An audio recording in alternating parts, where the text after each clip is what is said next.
गोल्डच्या प्राइस मध्ये आपण एक चांगली अपसाईड आणि त्याच्यानंतर एक डाऊन साईड दोन्ही बघितलेलं आहे।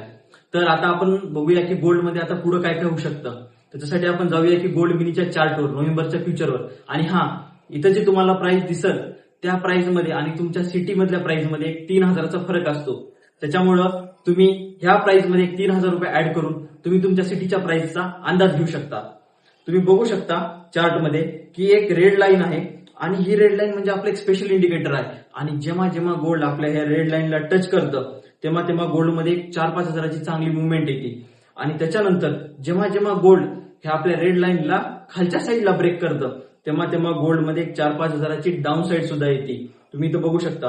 आणि त्याच्यानंतर पुन्हा या रेड लाईनच्या वर इथं प्राइस आली, सस्टेन केली, त्याच्यानंतर गोल्डमध्ये पुन्हा आपल्याला तेजी बघायला भेटली आणि तेजी चलत चलत वरती 1 लाख रुपयाच्या आसपास गेली आणि तिथून गोल्ड खाली पडायला चालू झालं। आणि तेच आपल्या 1,29,000 च्या जी आपली रेड लाईन होती त्या रेड लाईन पाशी गोल्ड आलं आणि आपल्या रेड लाईनला ब्रेक केलं। ब्रेक केल्याच्या नंतर गोल्डमध्ये 5,000ची डाऊन साईड आपल्याला बघायला भेटली, म्हणजेच की 1,24,800 रुपयापर्यंत गोल्ड डाऊन आलं।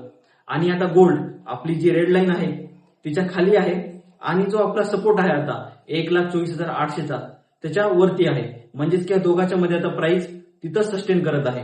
आता गोल्डला जर पॉझिटिव्ह मुवमेंट घ्यायची असेल, म्हणजेच की तेजी करायची असेल, तर आपल्या रेड लाईनच्या वरती जाणं आणि सस्टेन करणं महत्वाचं आहे।